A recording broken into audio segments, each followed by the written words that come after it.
Hello les amis, bienvenue à Retro Gaming RH. Aujourd'hui on va parler d'un comics book sorti en France, Jem et les hologrammes. Pour les plus vieux de ma génération, vous connaissez très bien Jem. Pour les plus jeunes, peut-être pas. Donc ils ont essayé de moderniser cette fameuse BD, comme bien souvent ils essayent de faire en ce moment avec G.I. Joe et qui est plutôt pas mal. Les Chevaliers Zodiac également, qui est toujours en cours au niveau animé manga et au niveau comics, on a plus les Transformers, G.I. Joe qui reviennent sur le devant et les masques également, qui est pas trop mal quand même masque. Donc Jem et Hologram, Showtime volume 1, bon j'ai eu du mal à lire ce volume quand même. Je me suis rematé les épisodes des années 80. Ouais, les épisodes des années 80. Les deux premières saisons, pas la troisième. Ouais, un petit peu plus dur à trouver, la troisième saison quand même en DVD. Qu'est-ce que j'en ai pensé? Alors, bizarrement, sur internet, il y a plus ou moins des bonnes évaluations, ce Comics Books. Moi, je suis pas trop de cet avis, j'ai eu du mal à le lire. Donc, ils ont modernisé, qui est pas plus mal. Par contre, en point positif, je vais pas parler tout de suite des points négatifs. Point positif, je trouve que Pizza est plutôt pas mal comme personnage. Sur ça, je le trouve très intéressant. Par contre, ouais, l'histoire de Jem, c'est quoi? Bah, c'est tout simplement Jerica qui a des boucles d'oreilles magiques données par son père. Et elle peut fabriquer, grâce à ces boucles d'oreilles, des hologrammes. Et elle fait un groupe de musique avec ses sœurs. Grosso modo, c'est ça. Et les ennemis, bah, c'est les suite. Euh, Bah, sur ce, je vous ai résumé vraiment ce volume.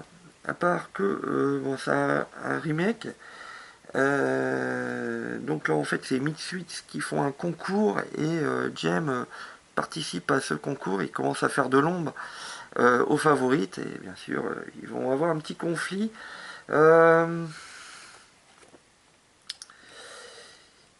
Qu'est-ce qui j'ai pas aimé dedans? C'est les deux personnages principaux, enfin pas les personnages principaux, je m'exprime très mal.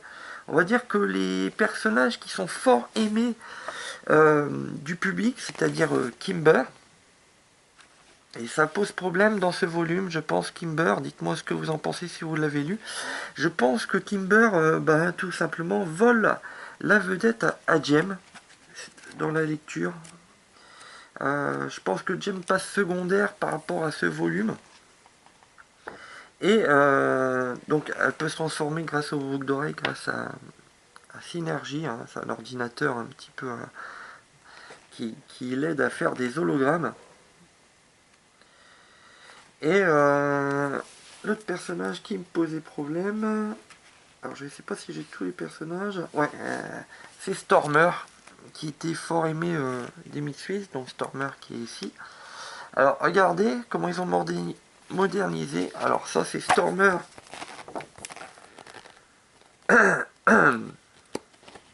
en 2020.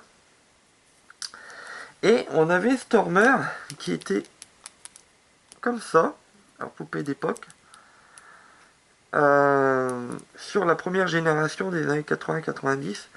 Donc ils ont essayé de moderniser en mettant des femmes un peu plus pulpeuses, on va dire ça comme ça. Donc je trouve que c'est pas forcément une bonne idée dans Jem et les hologrammes au niveau des groupes.